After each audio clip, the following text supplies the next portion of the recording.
Olá, queridos estudantes, tudo bem com vocês? Estamos aqui ao vivo para mais uma aula de língua portuguesa da nossa jornada ampliada.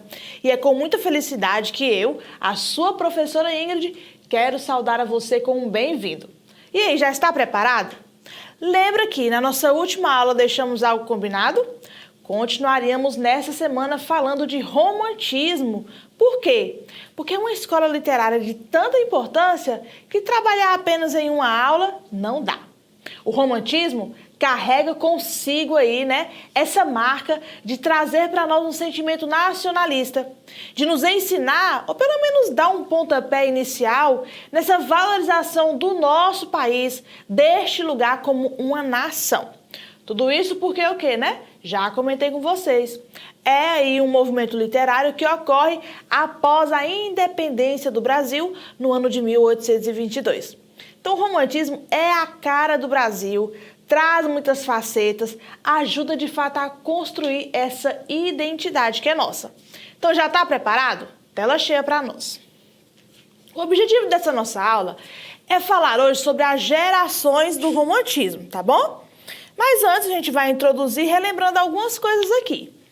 O romantismo brasileiro, ele teve início oficialmente em 1836, ou seja, uma década após a independência. E quem deu o pontapé inicial desse movimento no nosso país foi o livro Suspiros Poéticos e Saudades de Gonçalves de Magalhães.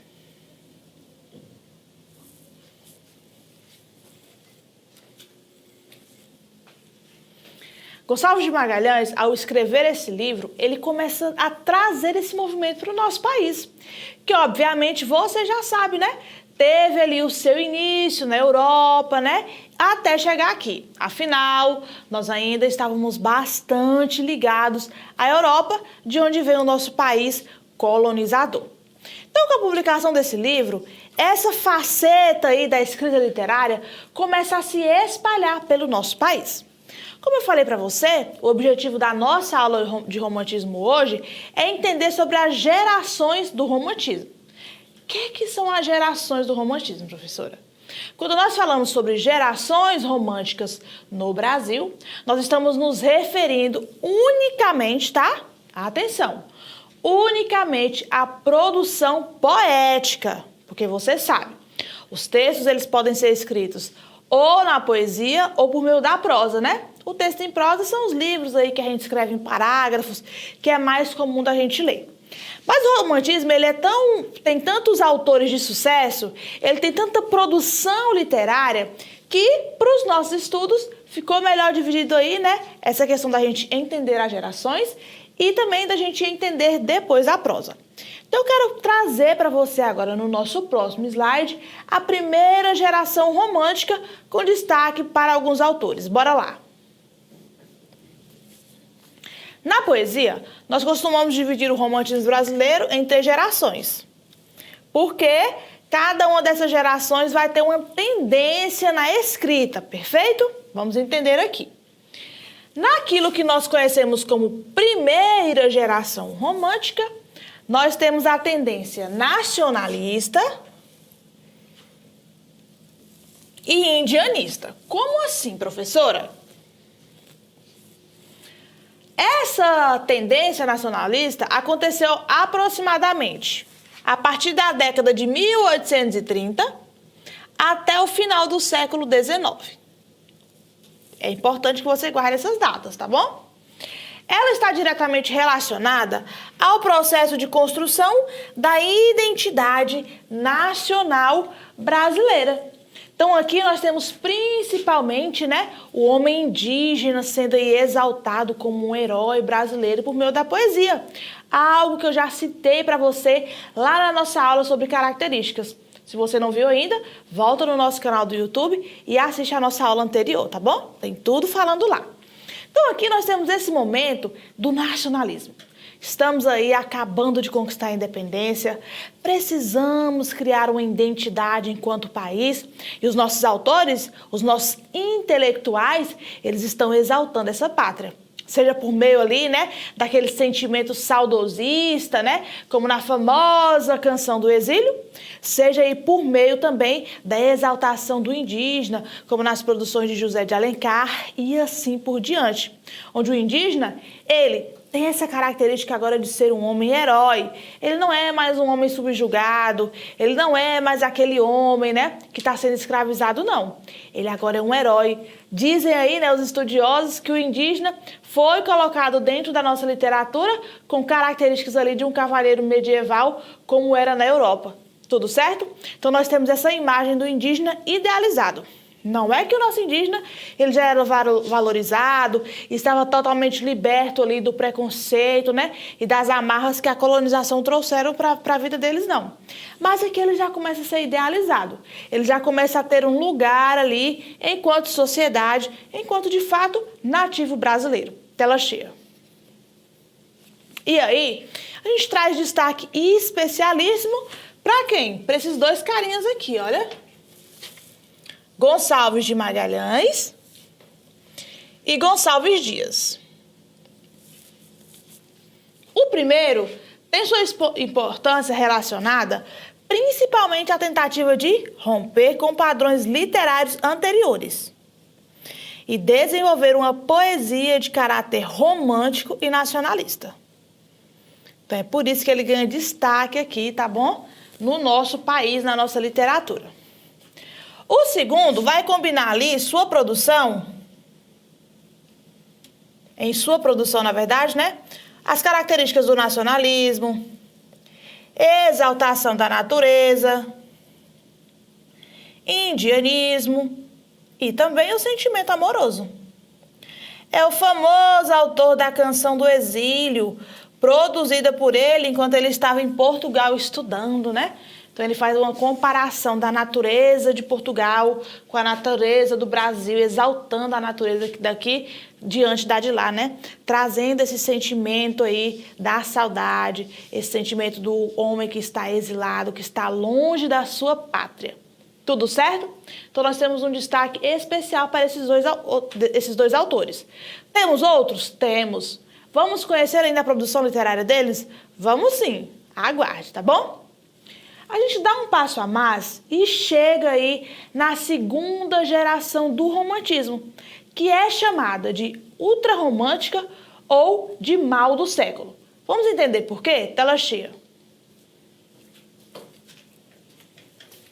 A segunda geração do romantismo, ela é marcada ali a partir da década de 1850. Então, ainda estávamos produzindo a primeira geração, tá bom? Mas um novo movimento começa a surgir. E por que que ela é chamada assim? Aqui, o nacionalismo ele começa a perder espaço.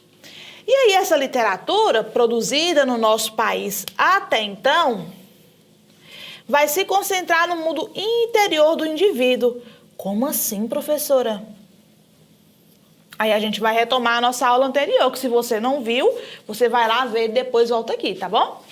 Na nossa aula anterior, falando das características, você lembra que eu falei do subjetivismo? Agora nós temos um homem que pensa em si mesmo. Muitas das vezes, né, vai colocar o seu sentimento acima de qualquer coisa. É um homem que busca se entender. É um homem que já deixa suas emoções se aflorarem, tudo certo? Então aqui, na geração ultrarromântica, essa característica aí do romantismo, né, que é chamada de subjetivismo, ela é bastante observada, tela cheia. Então essa geração ela vai ser marcada pelo excesso de sentimentalismo, pelo pessimismo também, né? Esse homem não vê mais nada de bom na vida, não. Ele está pessimista com tudo. E pela idealização amorosa. Nós temos aqui, na segunda geração, principalmente ali, né, a figura da mulher também sendo idealizada, tudo certo? Então essa mulher aqui, ela é praticamente uma mulher perfeita. Ela tem boas referências, ela vem de uma boa família, ela é uma mulher, né, que é bem vista, bem quista na sociedade, ela é educada. Então ela que é exaltada ao seu nível máximo, óbvio, desde que ela tenha essas características que eu acabei de citar para você. Então essa é a chamada geração ultrarromântica, tela cheia. E aí a gente vai trazer um destaque especial, né, para essa produção literária. Quem é que se destaca? Primeiro, nós temos Álvares de Azevedo. Olha que homem belo. Álvares de Azevedo, ele foi um poeta romântico que não teve oportunidade de publicar ali, tá bom, a sua produção, porque ele faleceu muito jovem, mas deixou aí uma grande contribuição para a nossa literatura. E aí nós vamos ver que a produção de Álvares de Azevedo, ela vai apresentar uma visão profundamente subjetiva e muitas vezes contraditória da existência. Me fugiu à mente aqui o nome do poema, mas Álvares de Azevedo, ele tem um poema bastante conhecido em que ele fala ali da sua perspectiva sobre a morte. Ele traça ali, né, o que ele imagina, como ele imagina que se darão os fatos após a sua morte, né? Como é que a sua família vai se comportar, o que é que as pessoas irão sentir. Então, esse tema aí da morte, do escapismo, que a gente viu como característica ali do romantismo, é bastante presente na produção poética de Álvares de Azevedo. Tela cheia. O outro que se destacou bastante é Casimiro de Abreu. Tenho certeza que você pode até não ter lido nada dele, mas você com certeza já ouviu falar, porque ele, de fato, é um autor brasileiro que tem muito destaque aí. Casimiro de Abreu tem sua poesia conhecida especialmente pela saudade da infância, valorização da família e idealização da pátria. E a gente destaca aqui, ó, essa questão da saudade da infância. Ele também tem aí, né, uma poesia chamada Meus 8 Anos,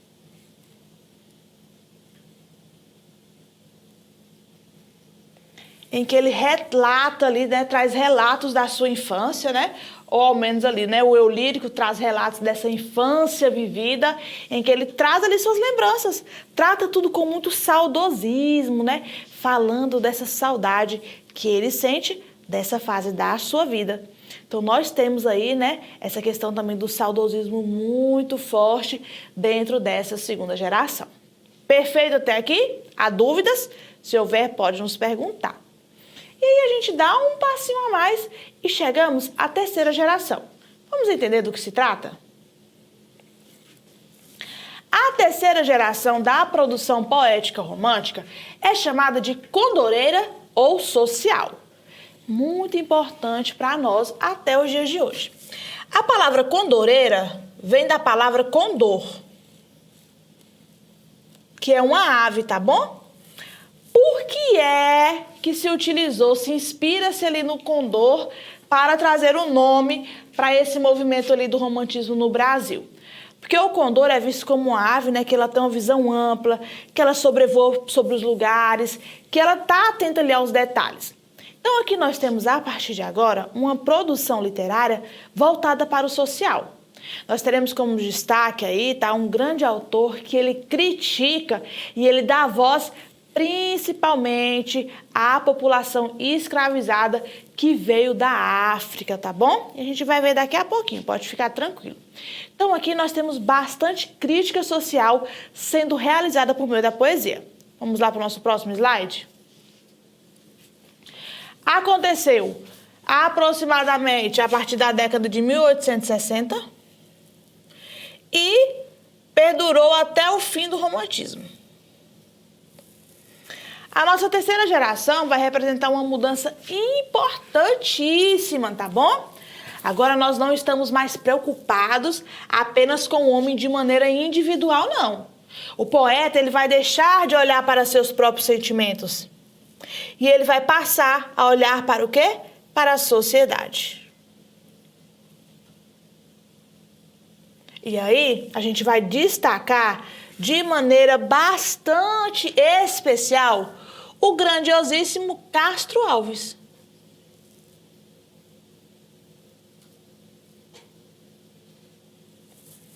Castro Alves ficou conhecido como poeta dos escravos. Por quê? Porque ele, de fato, utilizou sua poesia como um instrumento de denúncia da escravidão e de defesa da liberdade. Então, principalmente essa temática da escravidão é muito vista aqui, tá bom? Na nossa terceira geração. Nós temos outros poemas que fazem parte desse período. Contudo, né? Castro Alves, de fato, é aquele que se destaca por meio do seu poema, né? Ele tem um livro chamado Os Escravos, e ali ele tem um poema que ficou muito conhecido, né? Que é o famoso aí Navio Negreiro, onde ele, né, fala dessa perspectiva ali da fé das pessoas, do porquê que Deus está deixando aquilo ali tudo acontecer, né, com essa população que vive dessa maneira, com essa população que foi trazida do modo como foi lá da África para ser escravizada no nosso país, tá? Castro Alves, ele é abolicionista, ele, né, foi ali alguém, foi um intelectual, uma pessoa da alta sociedade que deu voz ali para que de fato os escravos fossem libertados. Ele não conseguiu, né, ver essa libertação porque faleceu antes desse período, mas com certeza tem destaque especial aí, tá bom? Dentro dessa perspectiva da luta para a liberdade dos escravos. Telostia. E aí, a gente destaca aqui algumas características da poesia de Castro Alves. Primeiro de tudo, né, tem essa linguagem grandiosa. Então, ele abusa bastante ali, tá? De recursos linguísticos que vão trazer grandeza para a sua produção literária.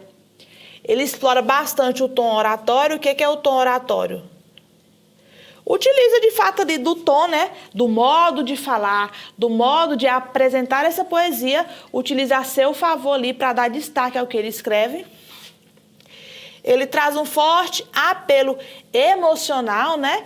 Principalmente ali quando ele vai envolver, no caso ali do Navio Negreiro, quando ele envolve a questão da fé, que está ligada ao emocional com certeza, né?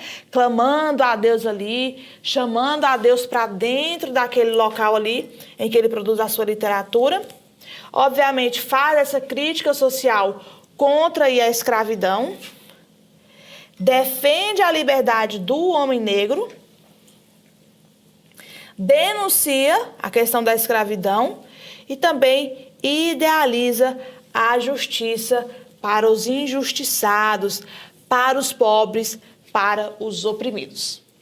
E aí, o que você achou da nossa aula? O que você já está conseguindo compreender sobre as gerações? A partir de agora, quando alguém falar para você sobre gerações do romantismo, você não vai mais esquecer. Nós estaremos falando unicamente de poesia. Porque aí, na próxima semana, nós voltaremos e iremos falar da prosa romântica, que tem muita literatura envolvida, tem muitos autores, tem ali muitos títulos de importância para o nosso país, para o nosso conhecimento enquanto estudantes, tá bom? Hoje a nossa aula não vai ter atividade, vou deixar você realizar apenas as atividades que foram preparadas aí para o presencial, tá bom? Porque a gente ainda tem muita coisa para falar de romantismo, então hoje essa aula vai ser um pouquinho mais curta. Eu agradeço imensamente a sua presença conosco, agradeço a sua atenção, espero poder ter contribuído e que você saiba que há um espaço aberto aqui a qualquer momento para que você venha sanar as suas dúvidas conosco, tá bom? Fique com Deus, fique em paz, dedique-se aí com o seu professor do presencial e até uma próxima oportunidade. Tchau!